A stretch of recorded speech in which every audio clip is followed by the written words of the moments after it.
அனைவருக்கும் வணக்கம். நாட்டுக்கோழி பிரியாணி செய்கிறது எப்படின்னு பார்க்க போகிறோம்.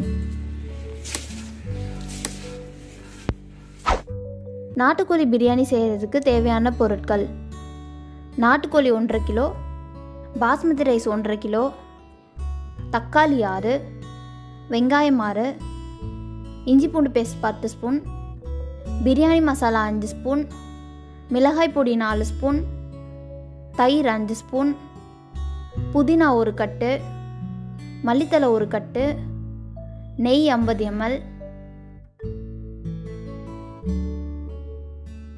எண்ணெய் 150 ml, லெமன் 1, பச்சை மிளகாய் 10, பிரியாணி இலை 4, நட்சத்திர சோம்பு 2, பட்டை 3, கிராம்பு 4, ஏலக்காய் 5, கப்போக் சீட்ஸ் 2, முந்திரி 10, உப்பு தேவையான அளவு.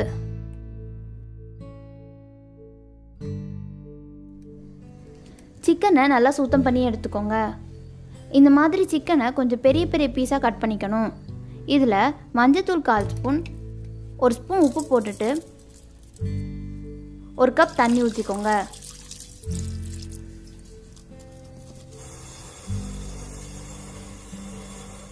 நாட்டுக்கோழி சிக்கன் கொஞ்சம் ஆடாக இருக்கும், அதனால ஒரு 5 விசில் விட்டுக்கோங்க. இப்போ ஒரு பிரியாணி சட்டி அடுப்பில் வச்சுட்டு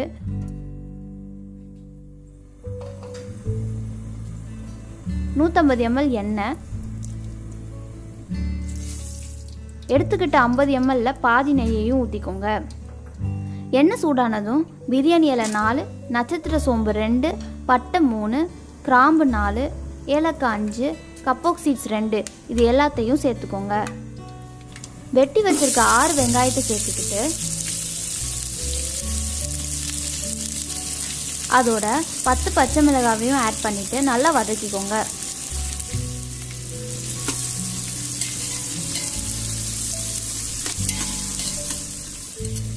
பிரியாணிக்கு வெங்காயத்தை இந்த மாதிரி நீள நீளமாக நறுக்கணும்.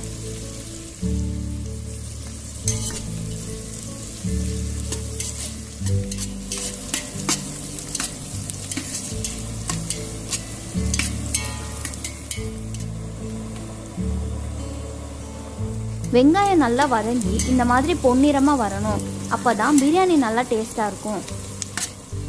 இப்போது இஞ்சி பூண்டு பேஸ்ட் 10 ஸ்பூன் சேர்த்துட்டு நல்லா பச்சை வாடை போக வதக்கிக்கோங்க.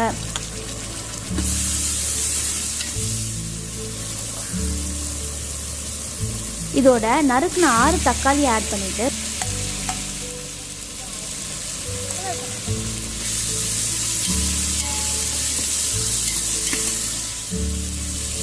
தேவையான அளவு உப்பு சேர்த்துட்டு நல்லா வதக்கிக்கோங்க.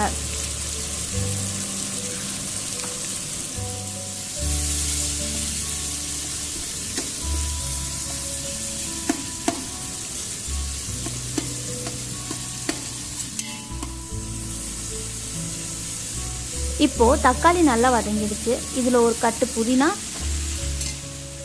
1 கட்டு மல்லித்தலை சேர்த்துட்டு நல்லா மிக்ஸ் பண்ணிக்கோங்க.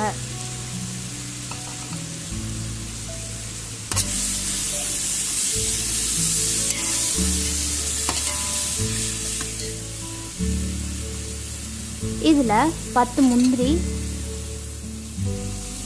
மிளகாய் பொடி 4 ஸ்பூன், பிரியாணி மசாலா 5 ஸ்பூன் இதெல்லாம் சேர்த்து நல்லா கிண்டி விட்டுருங்க.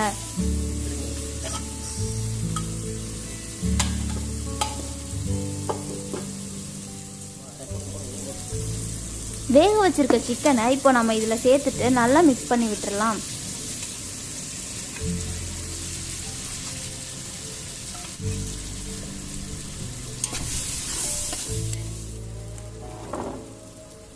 இதோட 5 ஸ்பூன் தயிர் சேர்த்துட்டு 2 நிமிஷம் நல்லா கிண்டி விடுங்க.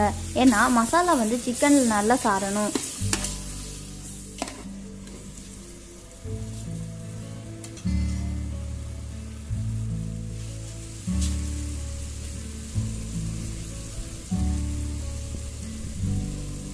ஒரு கப்புக்கு 1.5 கப்பு தண்ணி ஊற்றிக்கோங்க. சிக்கன் வேக வச்ச தண்ணியையும் சேர்த்து அளந்துக்கோங்க.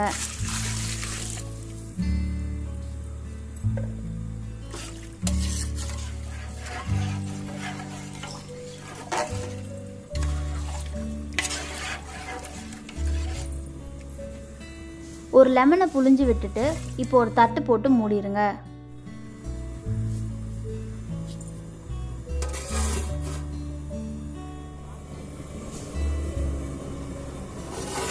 பாருங்க, இந்த மாதிரி நல்லா கொதி வந்தோடனே கிண்டி விட்டுட்டு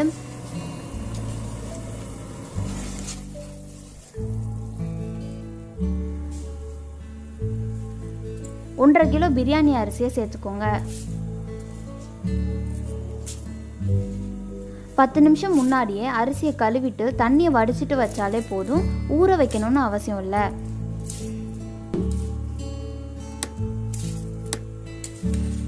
அரிசியை ரொம்ப ஊற வச்சிங்கன்னா சட்டியில் செய்கிறதுனால அரிசி உடஞ்சிரும்.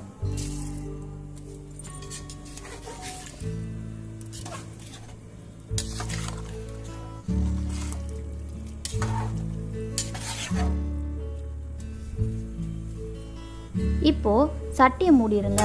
இடையில திறந்து பார்த்து கிண்டி விட்டுக்கோங்க.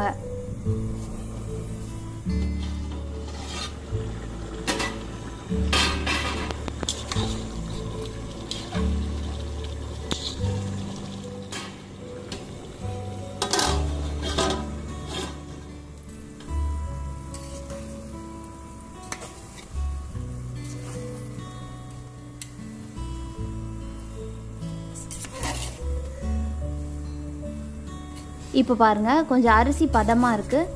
இந்த நேரத்தில் தான் அடிப்பிடிக்க ஆரம்பிக்கும். ஏன்னா தண்ணி எல்லாமே வத்திருச்சு. அதனால அடுப்பை சிம்லையே வச்சுருங்க. ஏன்னா நம்ம பிரியாணியை தம்மில் போட போகிறோம்.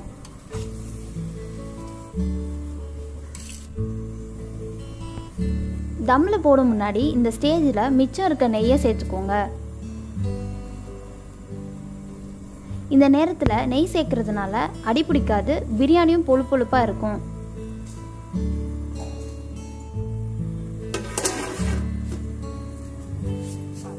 இப்போது தட்டை மூடிட்டு இந்த மாதிரி அகலமான பாத்திரத்தில் நல்லா கொதிக்க வச்ச தண்ணியை மூடி பிரியாணி சட்டி மேலே வச்சுக்கோங்க.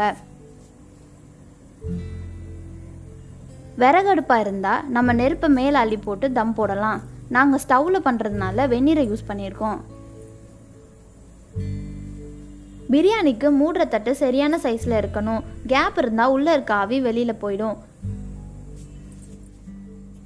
அப்படி எங்கேயாவது கேப் இருந்தால் நீங்கள் கோதுமை மாவில் கொஞ்சம் தண்ணி ஊற்றி பிசைஞ்சிட்டு சட்டியோட விளிம்பில் சுற்றி ஒட்டி விட்டுருங்க. தம்மில் போடுறதுனால பிரியாணிக்கு மேலேயும் கீழேயும் ஈட்டு ஈக்குவலாக ஸ்ப்ரெட் ஆகும். தம் போட்டுட்டு கரெக்டாக 10 நிமிஷம் கழித்து அடுப்பு ஆஃப் பண்ணிடுங்க. இப்போது நம்ம தட்டை திறக்க போகிறோம்.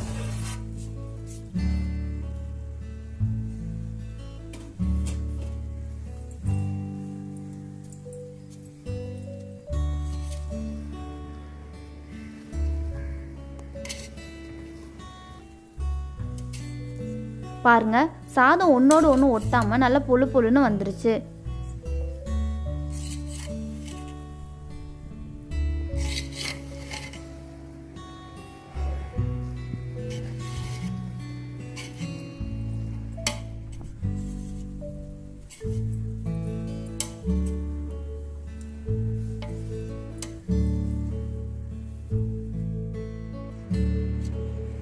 அட்டகாசமான நாட்டுக்கோழி பிரியாணி ரெடி. இதை உங்கள் வீட்டில் மறக்காமல் ட்ரை பண்ணி பார்த்துட்டு எப்படி இருக்குன்னு கீழே கமெண்ட் பண்ணுங்கள்.